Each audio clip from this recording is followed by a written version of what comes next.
성령 강림 주일 하나님 앞에 나와 예배하는 우리 성도님들 모두에게 하나님 주시는 은혜와 평강과 성령의 충만함이 함께 하시길 간절히 축복합니다. 오늘 성령 강림 주일인데 예수님께서 약속하신 성령을 제자들이 받고 진정한 하나님의 교회, 이제 하나님의 역사가 시작된 것을 감사하고 기념하는 주일입니다. 우리 인생에도 하나님이 개입하시고 하나님이 임재하실 때 우리 인생의 비포 앤 애프터 달라지는 줄로 믿습니다. 우리 모든 성도들이 그와 같이 주님을 사모하고 하나님의 영을 따라가는 복된 인생 되시기를 주의 이름으로 축복합니다. 우리가 창세기에 나오는 믿음의 족장들을 보고 있습니다. 특별히 아브라함을 보고 있는데, 여러분, 아브라함은 어떤 대명사, 어떤 직함, 어떤 호칭을 가진 사람입니까? 그야말로 믿음이라는 단어를 떠올리게 하는 사람입니다. 그래서 아브라함을 믿음의 조상이라고 말하고, 과거 성경에는 복의 근원이라고 얘기했고, 최근에 개역 개정판에서는 복이다라고 이야기합니다. 분명하게 아브라함은 그 인생의 중심을 하나님을 믿는 믿음으로, 주의 말씀을 따라가는 신뢰와 확신으로 그의 인생을 걸어갔다는 사람이 아브라함이죠.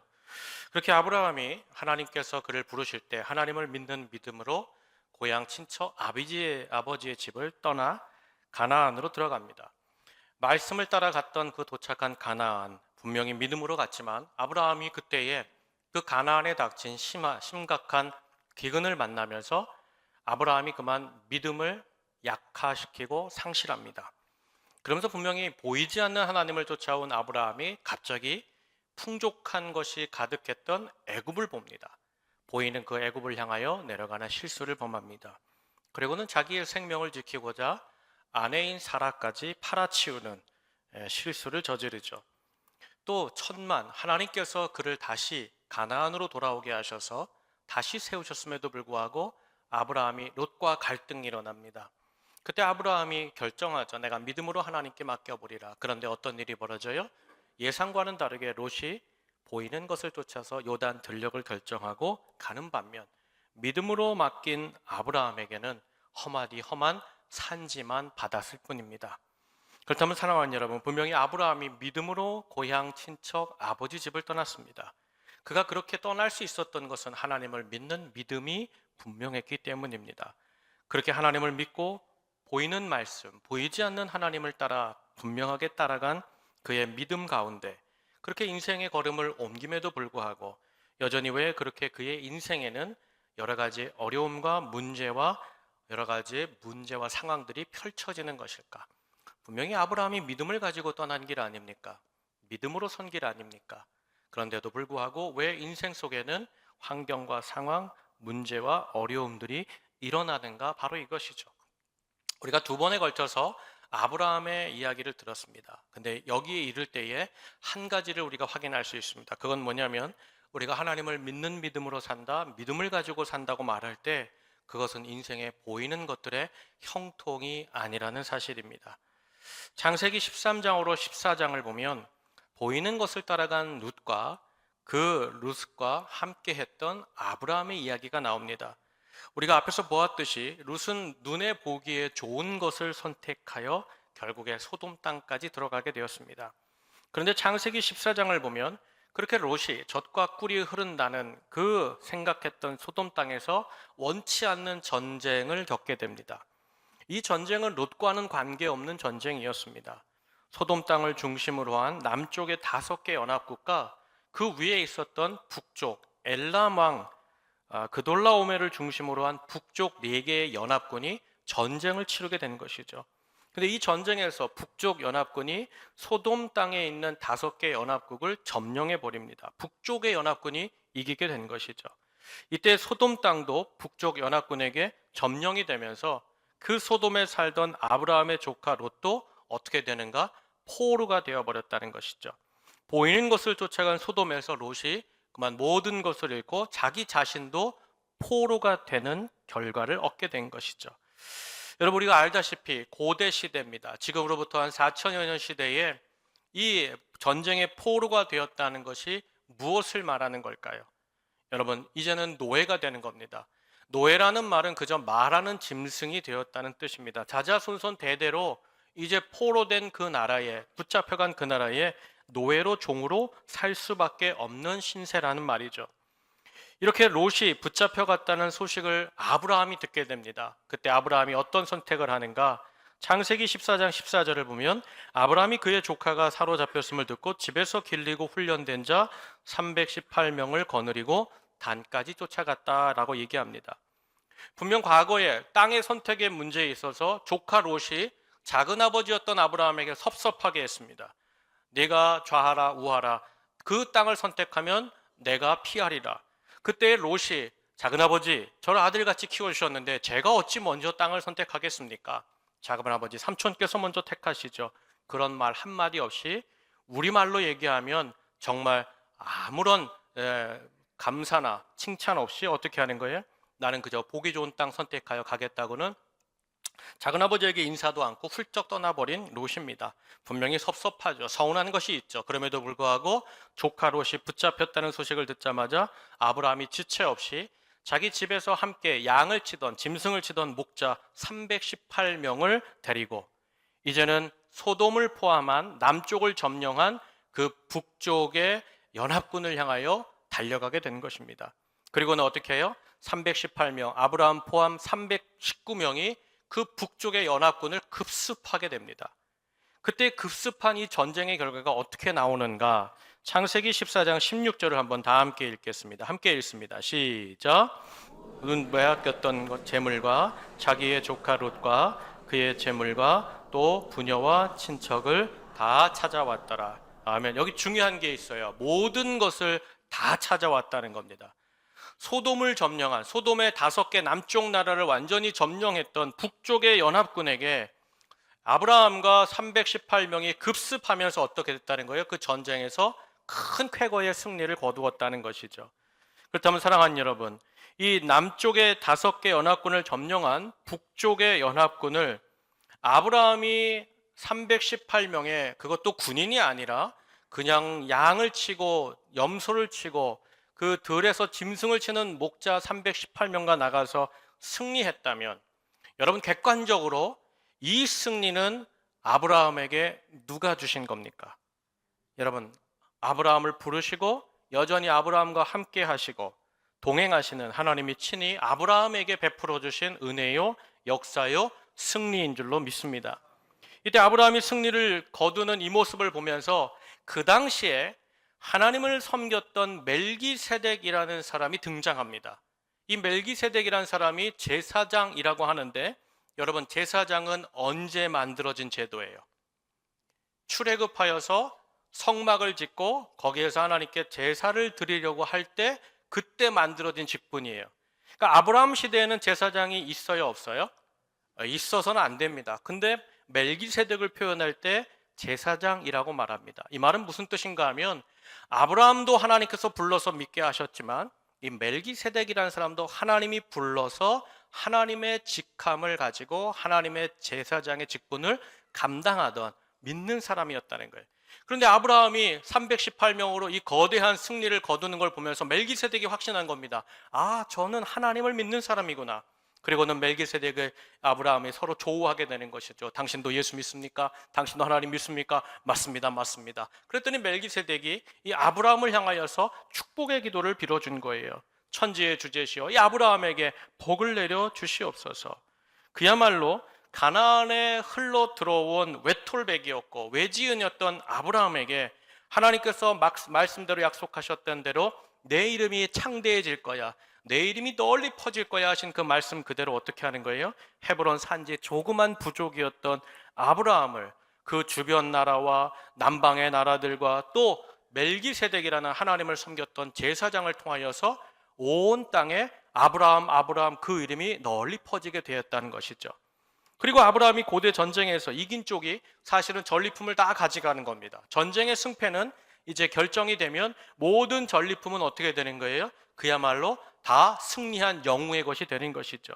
근데 아브라함이 이 전쟁에서, 북쪽 연합군의 전쟁에서 승리했으니 여러분 그 전리품은 아브라함의 것입니다. 근데 아브라함이 멜기세덱의 축복의 기도를 받고는 감동이 되었는지 어떤 결정을 하느냐? 창세기 14장 23절을 제가 읽겠습니다. 내게 속한 것은 실한 오락이라 들매끈 한 가닥도 내가 가지지 아니하리라. 실 하나, 끈 하나도 아브라함이 어떻게 하겠다는 거예요? 내가 거둔 전리품으로 가져가지 않고 다 그 소돔과 함께 했던 남쪽의 연합군들에게 다 돌려주겠다는 거예요.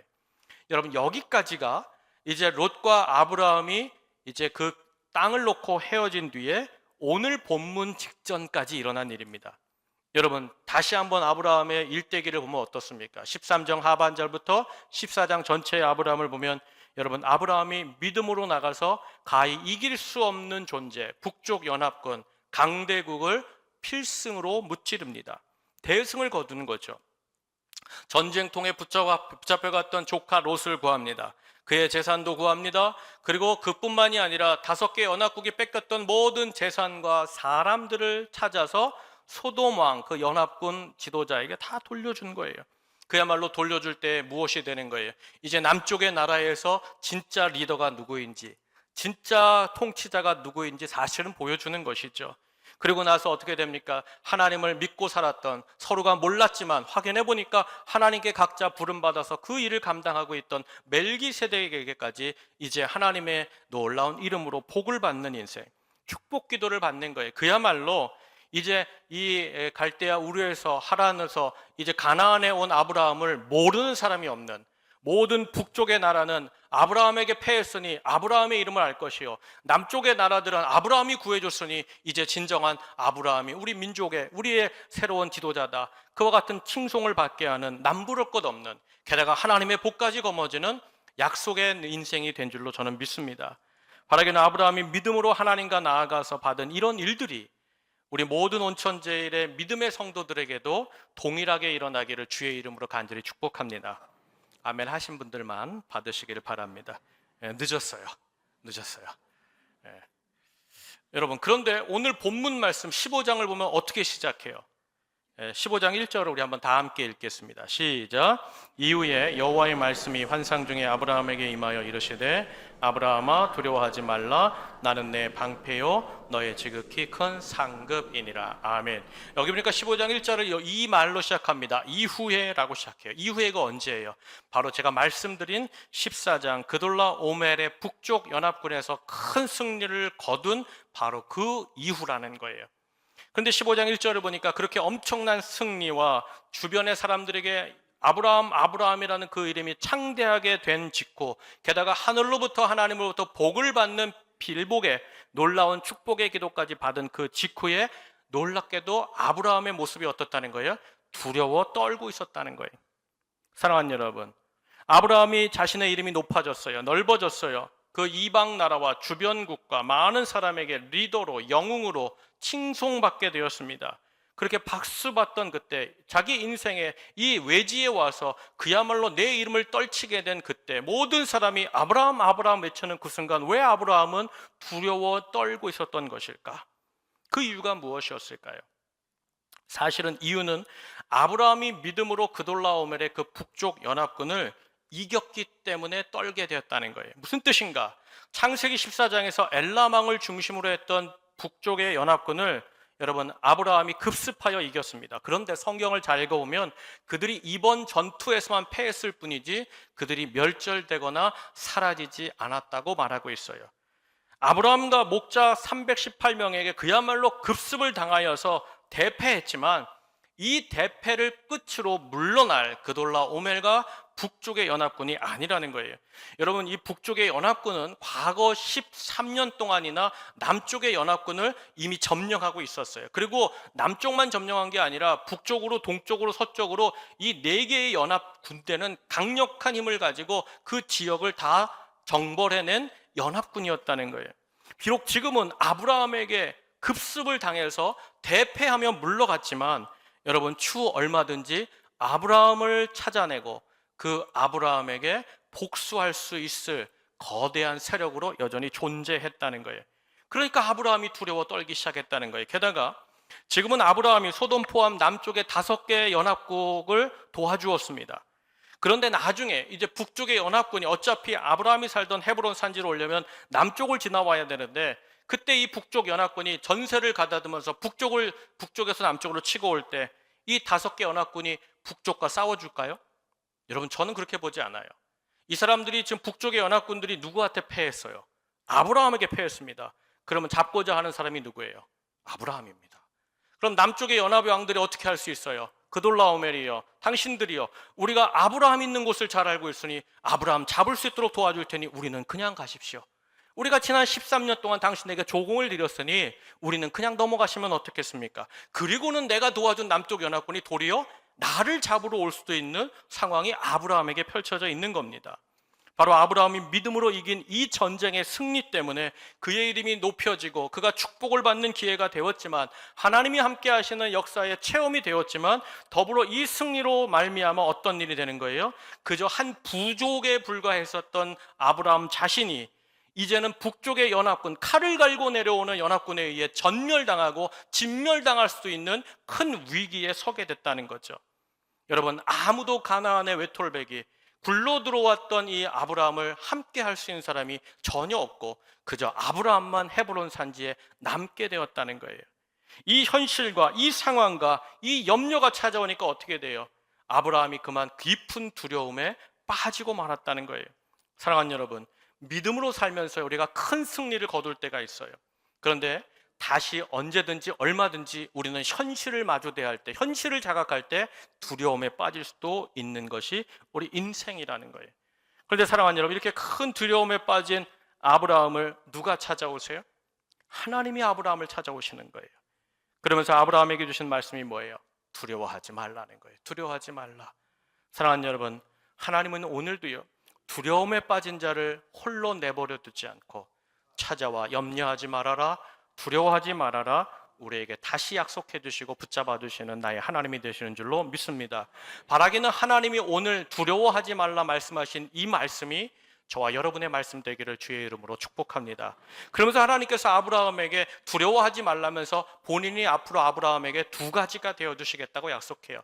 하나는 방패입니다. 지금 아브라함이 왜 두려워해요? 전쟁으로 말미암아 북쪽 연합군이 자기를 치러 올까? 그것이 두려우니까 방패라는 말은 뭐예요? 하나님께서 나를 보호해 주시겠다는 거예요.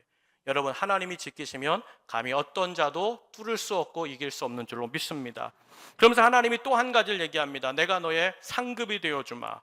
여러분, 왜 상급이 되어줄까 얘기할까요? 창세기 14장에서 아브라함이 멜기세덱의 축복 기도를 받아요. 그때 아브라함이 막 흥분합니다. 감정이 막 올라와요. 그래서 그 전리품을 어떻게 하느냐? 그 북쪽에서 거둔 모든 전리품을 소돔 왕에게 다 줘버립니다. 나는 실 한 줄도 안 가질 거야. 나는 들매끈도 하나 안 가질 거야. 당신들이 다 가지십시오. 그렇게 기도를 받아서 기쁨으로 헤브론 산지에 왔는데 현실은 어때요?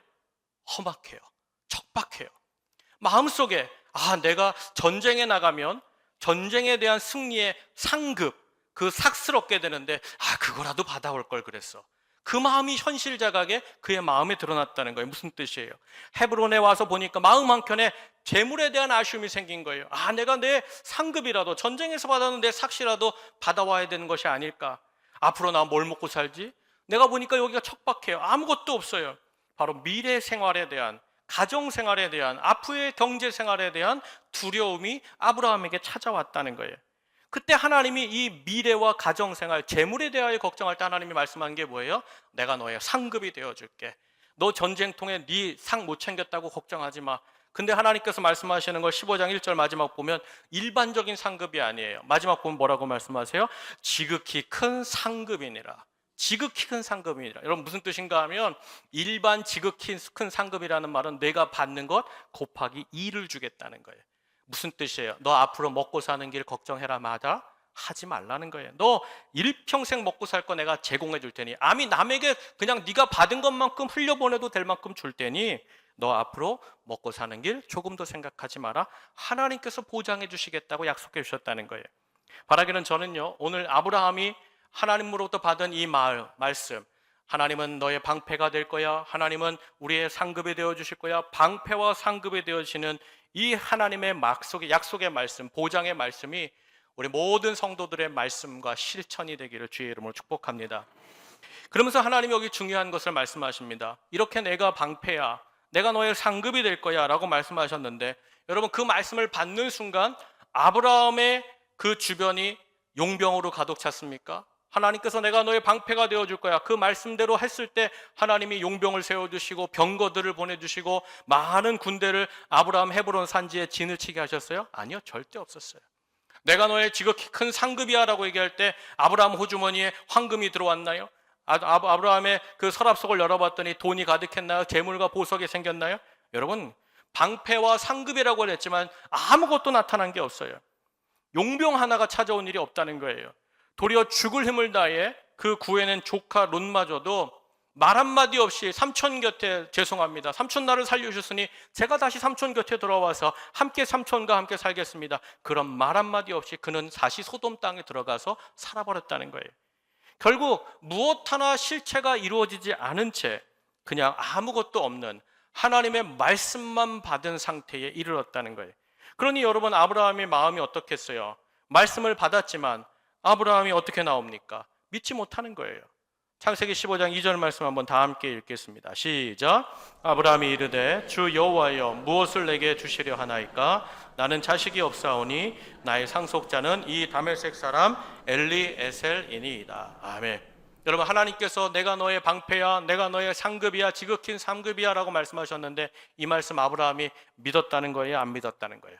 안 믿었다는 거예요. 그러면서 그가 하나님께 토로하는 게 뭡니까? 하나님, 주 여호와여 내게 무엇을 주시려니까?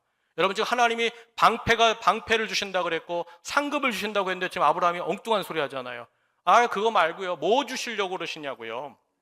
그리고 뭐하러 얘기합니까? 자식이 없다는 불평을 토로하기 시작하는 거예요. 사랑하는 여러분, 그렇다면 왜 갑자기 아브라함이 하나님의 약속의 말씀을 받는 도중에 믿지도 못하면서 갑자기 뜬금없는 자식 타령을 시작했는가? 바로 이것이죠. 여러분, 이유가 있어요. 당시 고대 문화권에서는 재산이 많고 힘이 많고 군대가 많다 할지라도 자식이 없으면 제로가 되는 거예요. 자식이 없으면 수치를 당하고 모욕을 당하고 저주를 받는 거예요. 게다가 고대 전투는 어떤 싸움이에요? 인구수 싸움 아닙니까? 인구수. 여러분, 사람 싸움이잖아요. 부와 안정의 근본도 뭐예요? 내가 얼마나 많은 자손을 가지고 있느냐, 얼마나 많은 큰 가문을 이루느냐, 빅 패밀리를 만들었느냐, 이게 관건이라는 거죠. 근데 지금 아브라함이 그것이 인생의 승리의 절대 조건인, 자손이 절대 조건인 그 시대에 내가 보니까 하나님이 약속은 했는데, 하나님이 10여 년 전에 이 15장에 왔을 때가 이제 하란으로부터 10년이 지난 시점인데 하나님의 약속이 이루어진 게 없는 거예요. 자식이 없는 거예요. 자식이 없는 이 문제를 아브라함이 어떻게 삼는 거예요? 내가 싸움에도 나갈 수 없어요. 내가 앞으로 생활할 때도 근본이 없어요. 그 근본적인 두려움과 원인으로 아브라함이 삼고 있었다는 거예요. 게다가 하나님께서 이미 여러 번 말씀하셨잖아요. 내가 자손을 줄 거야. 내가 너의 자손을 크게 할 거야. 그런데 10년이 지났음에도 불구하고 기미가 없어요. 그 10년 동안 어떻게 됐어요? 자기 몸은 더 늙어버렸어요. 아내의 몸은 더 늙어버려서 이제는 생육하고 번성할 만한 가능성이 점점점 사라지고 희박해져 버렸어요. 그러니까 아브라함이 다급한 거예요. 이런 현실과 상황과 문제 앞에선 아브라함이 그때 하나님 앞에 어떤 답을 내놓습니까? 여러분, 15장 3절을 제가 읽겠습니다. 아브라함이 또 이르되 주께서 내게 씨를 주지 아니하셨으니 내 집에서 길린 자가 내 상속자가 될 것이니이다.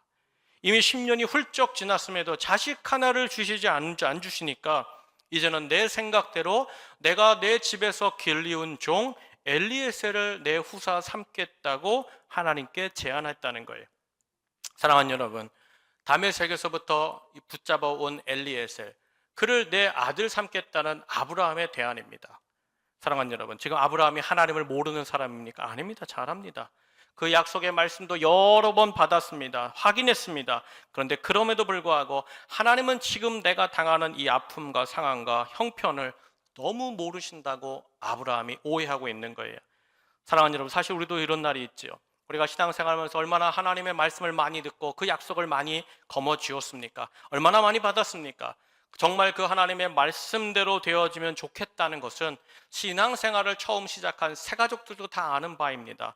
그런데 시간이 흘러가면 갈수록 하나님께 말씀을 받았음에도 불구하고 그 말씀이 희미해지고 정말 믿음으로만 기다리는 것이 가능할까? 세상이 정말 하나님의 말씀대로만 되겠느냐? 되묻기 시작하는 거예요. 그러면서 정말 하나님의 말씀대로 사는 것 대신에 자꾸 내 안에서 다른 대안을 찾는 거죠. 다른 타협을 구성하기 시작합니다. 여러분, 그러면서 예전에는 큰 장대한 걸 꿈꿨는데 하나님, 그거 안 주셔도 지금 당장 나 먹고 사는 이것만이라도 좀 해결해 주시지요. 자꾸 그런 타협안과 잘못된 제안을 하나님께 내어놓는 것이죠. 그렇다면 왜 사랑하는 여러분, 말씀으로 살고 하나님의 약속을 기다리는 삶을 포기하고 왜 우리는 점점 하나님과 타협하려고 하는가? 여러분, 하나님만 믿고 사는 것이 세상에서 어리석고 미련하게 보이기 때문이에요. 정말 하나님의 말씀으로만 살면 마치 망하는 것처럼 느껴지기 때문에 자꾸 하나님을 기다리지 못하고 그 약속을 기다리지 못하고 내 현실에 대안을 내놓으려고 하는 것이죠.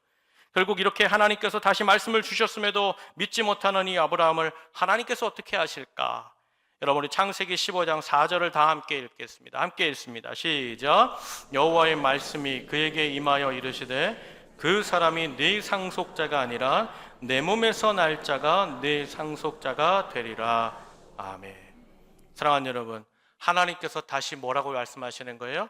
그 엘리에셀, 그 종이 내 후사가 아니라 분명하게 내 몸에서 날 자가 내 상속자, 후사가 될 것이다. 말씀을 다시 확증해 주셨다는 거예요. 여러분, 여기 참 감사한 게 있죠. 그거는 이렇게 흔들리고 불안한 아브라함을 하나님께서 질타하지 않으셨다는 거예요. 이때가 이미 10년을 지나 하나님과 생활한 아브라함입니다.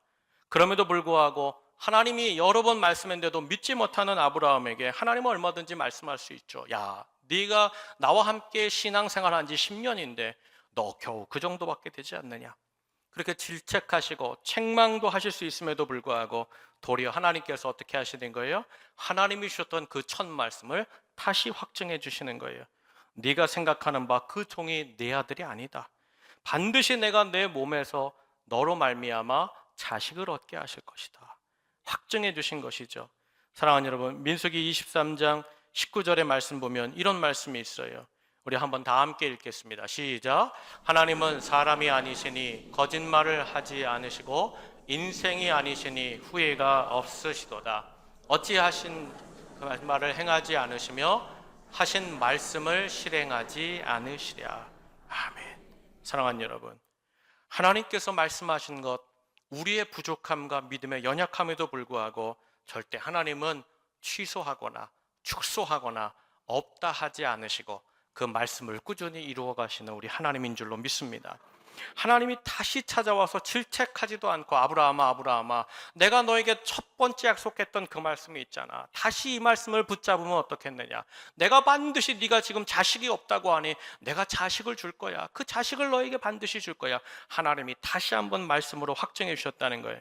그럼에도 불구하고 아브라함이 어때요? 여전히 믿지 못하는 거예요. 여전히 하나님을 향하여서 믿음이 살아나지 않는 거예요. 그때 하나님이 어떤 조치를 취하는가? 극단의 조치를 취합니다. 그 행동이 창세기 15장 5절에 있는데 제가 읽겠습니다. 그를 이끌고 밖으로 나가 이르시되 하늘을 우러러 무뼈를 셀 수 있나 보라. 또 그에게 이르시되 내 자손이 이와 같으리라. 아멘.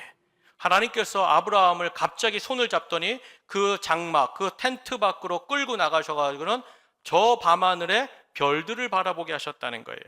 여러분, 말씀을 가르쳐주고 말로 안 되니까 어떻게 하시는 거예요? 우리로 말하면 시청각 교재를 제공하시는 거예요. 더 쉽게 알아듣기 보기 이해하기 쉽게 하나님께서 그 밤하늘에 별들을 보이셨다는 거예요. 그렇다면 사랑하는 여러분, 여러 번 말씀을 주어도 계속 흔들리는 이 아브라함을 하나님이 왜 굳이 텐트 밖으로 이끌어 나가서 그 밤하늘의 하늘을 보여주신 것일까? 사실 지금 아브라함의 주장대로 그 텐트 안에서 하나님은 얼마든지 이렇게 해결할 수 있잖아요. 아브라함 앉아봐. 너 여전히 내가 네 자식 준다는 거 못 믿겠어? 그래, 그러면 이렇게 하자. 그 엘리에셀 너 종 삼아라. 너 아들 삼아라. 그냥 그 아들로 다 해라. 그 대신 여기서 끝이다 라고 하실 수 있잖아요.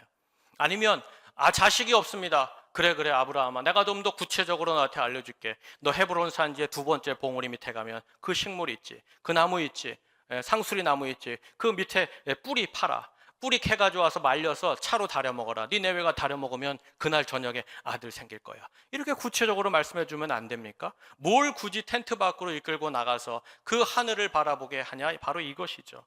여러분, 뭘 굳이 그 밤에 믿지도 못하면서 계속 하나님을 향하여서 의심하고 자기 대안만 내놓는 이 아브라함에게 텐트 밖으로 끌고 나가서 그 밤하늘의 별들을 왜 하나님이 보여주신 것인가? 바로 이것이죠. 그리고 더 이상한 것은요, 그렇게 믿지 못하고 계속 의심하고 자기 생각만 고집하던 이 아브라함이 하나님의 손을 잡고 그의 텐트 밖으로 나가 그 밤하늘을 보았을 때 그가 어떻게 나왔는가, 어떤 변화가 있었는가. 여러분, 창세기 15장 6절을 다 함께 읽겠습니다. 시작. 아브라함이 하나님을 믿으니 여호와께서 이를 의로 여기셨다. 아멘. 하나님 앞에 그 밤하늘을 함께 볼 때 아브라함이 어떤 변화가 일어났다는 거예요? 아브라함이 여호와 하나님을 믿었다라는 거예요. 여러분, 여기 믿었다는 동사가 히브리어로 아만입니다. 아만. 명사로는 아멘이에요. 아멘. 무슨 뜻이냐?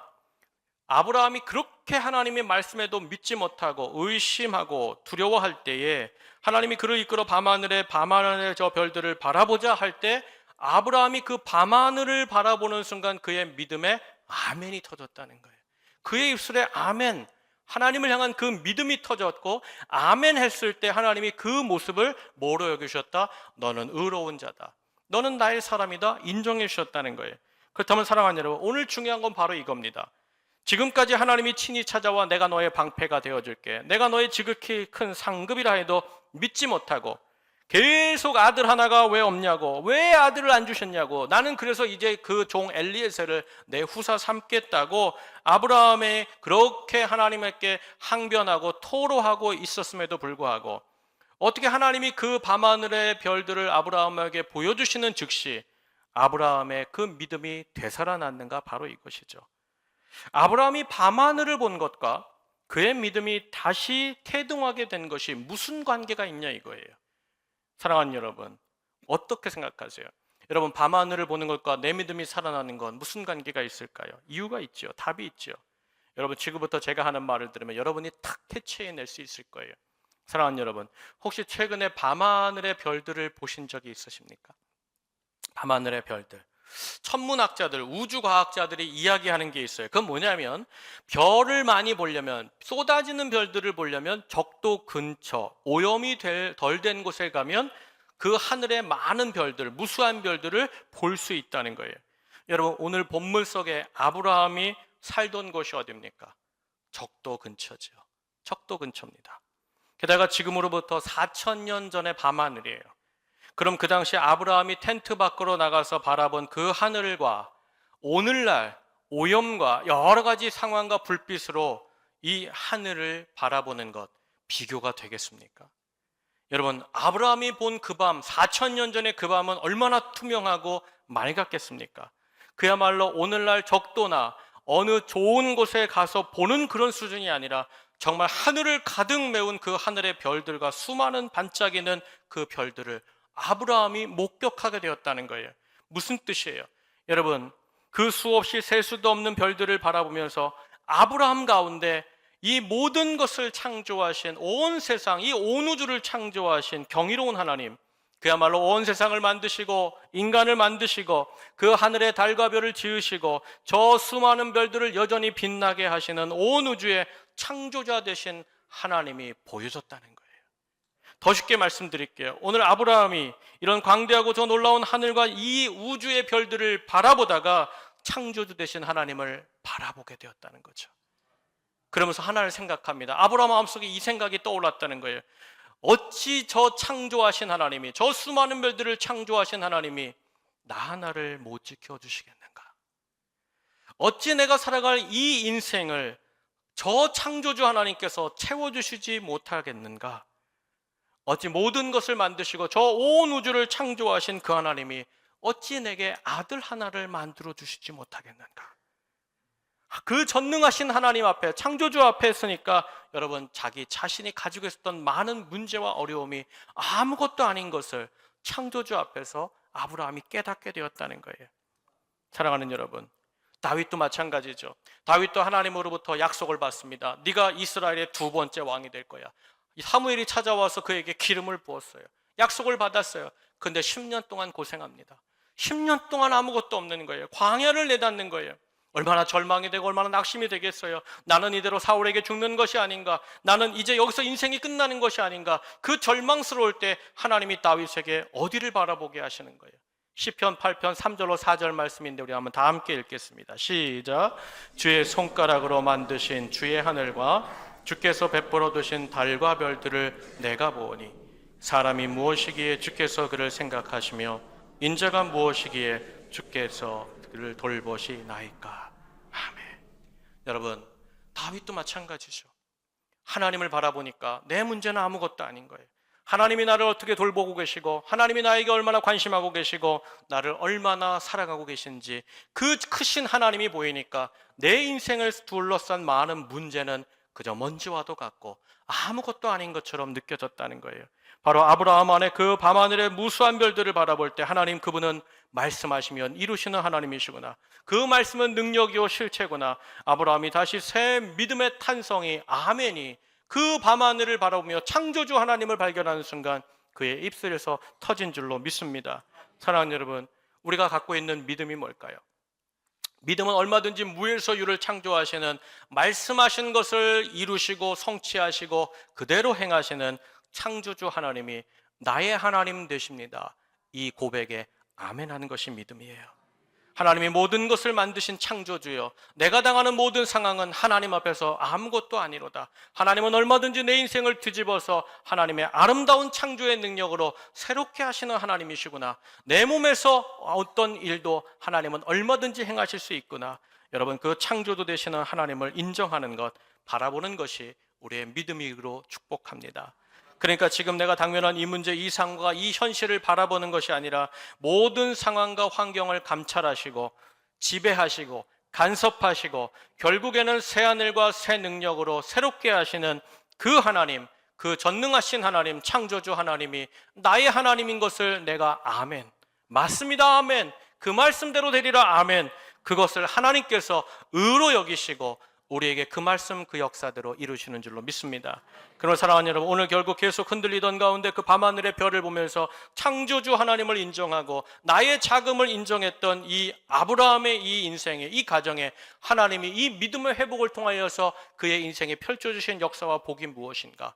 오늘 말씀은 나오지 않습니다. 그런데 그 약속의 놀라운 복의 결과를 히브리서 11장에서 이렇게 기록하고 있죠.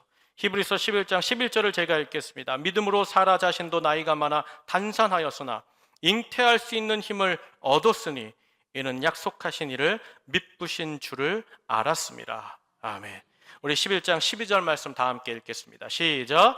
이러므로 죽은 자와 같은 한 사람으로 말미암아 하늘의 허다한 별과 또 해변의 무수한 모래와 같이 많은 후손이 생육하였느니라. 아멘. 그야말로 하나님께서 말씀하신 대로 이미 죽었던 아브라함과 사레의 몸에 하나님이 전능하신 하나님, 그 창조주의 능력을 행하시고 동행할 때 이미 죽었던 그 몸에서 하나님께서 백세의 약속의 아들 이삭을 품에 안게 하시고 그 이삭의 후손으로 우리 가운데 예수 그리스도, 십자가에서 우리의 영원한 생명과 소망을 창조해 주신 그 예수 그리스도의 믿음의 조상이 되는 아브라함의 놀라운 역사가 있는 줄로 믿습니다.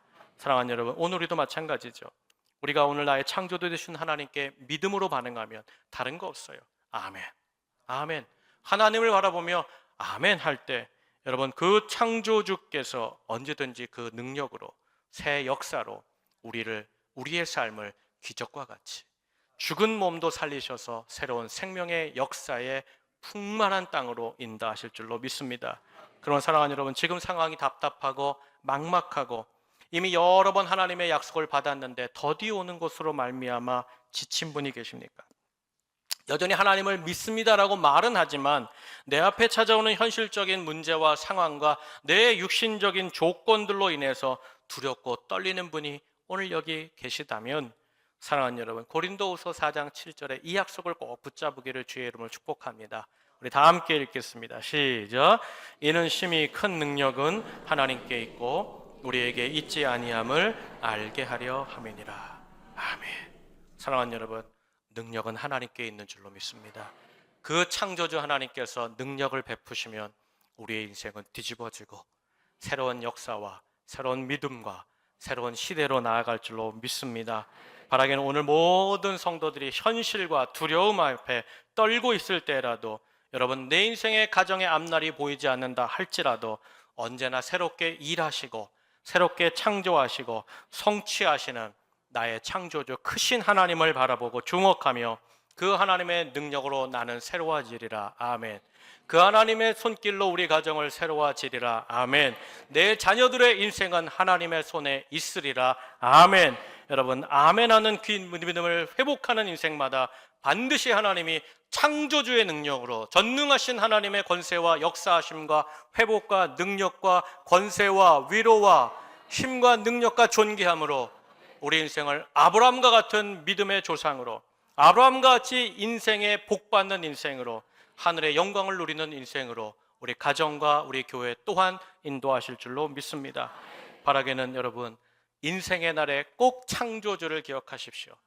내가 나 자신을 보면, 내 문제를 보면 커 보이지만 하나님을 보면 내 문제가 아무것도 아닌 것을 깨닫게 될 줄 믿습니다.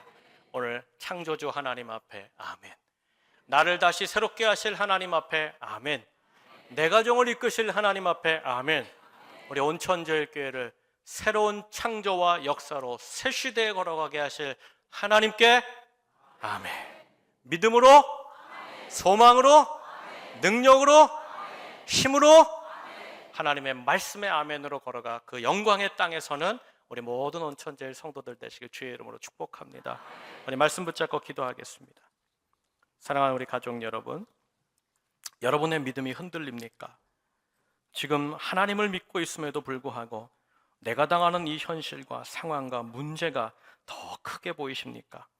여러분, 다시 창조주 하나님을 바라보십시오. 이 온 우주를 만드시고 인류를 만드시고 지금도 간섭하시고 이 역사를 주관하시는 하나님을 바라보십시오. 그 아들 예수 그리스도를 통하여 우리를 건져주시고 오늘도 성령으로 믿음으로 인생을 인도하시는 그 하나님께 아멘 하십시오. 분명히 하나님께서 우리에게 창조의 능력을 부어주실 것입니다. 사랑하는 여러분, 주의 말씀을 믿고 믿음으로 나아갈 때, 하나님 앞에 아멘 할 때 하나님은 그 아멘 하나를 들으시고 너는 의로운 자다, 의로운 자다, 너는 복받을 자다, 하나님은 약속하시고 복을 내려주십니다. 바라기는 오늘 이 아침 주님, 내 믿음이 흔들립니다. 두렵습니다. 연약합니다. 그러나 제 믿음의 눈을 들어서 온 우주의 창조주가 되시는 하나님이 나의 하나님 되심에 아멘. 그 말씀에 아멘하며 나가오니 주여 새 믿음을 주시고 내 인생과 가정과 우리 교회 앞에 새 시대를 열어 주시옵소서. 우리 다 함께 말씀 붙잡고 기도하겠습니다. 하나님 감사합니다. 오늘 이 아침에도 우리를 사랑하셔서 불러주시고 인도하신 하나님, 하나님의 영광과 권세가 우리 가운데 넘치고 하나님, 우리의 믿음의 눈을 들어서 하나님 아버지, 온 우주와 저 하늘의 많은 별들과 하나님 해와 달들과 산들과 강들과 온 만물을 만드신 그 하나님이 나의 창조주 하나님 되심을 믿는 믿음으로 하나님이여, 하나님께서 어찌 우리를 돌보지 아니하시며 어찌 우리를 기억하지 못하시며 어찌 하나님 우리 인생에 새로운 일을 못하시겠습니까? 하나님, 우리는 작지만 하나님은 위대하시며 하나님, 우리는 어렵지만 하나님은 능하시며 하나님, 우리는 연약하고 부족하지만 하나님은 권능의 하나님이시여 창조의 하나님이신 줄 믿습니다. 우리가 그 하나님을 향하여 아멘하여 싸우니 주여 믿어 싸우니 이제 이후로 주의 영광을 보여 주시옵소서. 주의 능력으로 함께 하시고 새 믿음과 새 시대를 열어가는 우리 모든 성도들 되게 하여 주시옵소서. 주님 감사합니다. 살아계신 하나님, 우리를 사랑하시는 주님 감사합니다. 오늘 하나님 앞에 아멘, 창조주 앞에 아멘, 주의 말씀 앞에 아멘 합니다. 하나님, 우리의 아멘을 들으시고 이것을 의로 여기시고 하늘의 복과 땅의 기름진 것으로 언제나 채워주시고 새 믿음과 새 역사, 새 시대로 걸어가게 하여 주시옵소서. 우리 주님 예수님의 귀하신 이름으로 감사하며 기도하옵나이다.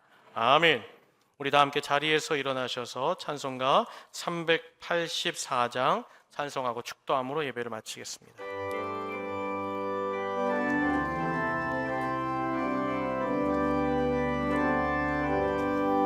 나의 갈 길 다가도록 예수 인도하시니 내 주 안에 있는 궁을 어찌 의심하리요.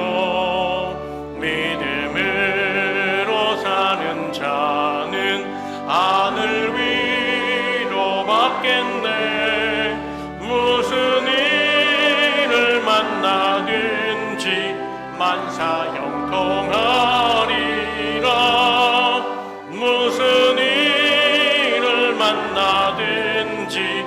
만사 형통하리라. 나의 갈 길 다가도록 예수 인도하시니 어려운 일 당한 때도 족하는 해주시네. 나는 심히 고단하고 영혼 메고 가라나. 나의 앞에 반석에서 샘물 나게 하시네.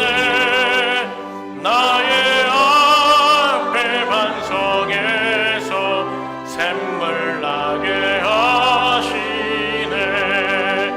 나의 갈 길 다가도록 예수 인도하시니 그의 사랑 어찌 큰지 말로 할 수 없도다. 성령 감화 받은 영혼 하늘 날아갈 때에 영영 부를 나의 찬송 예수 인도하셨네. 영영 부를 나의 찬송 예수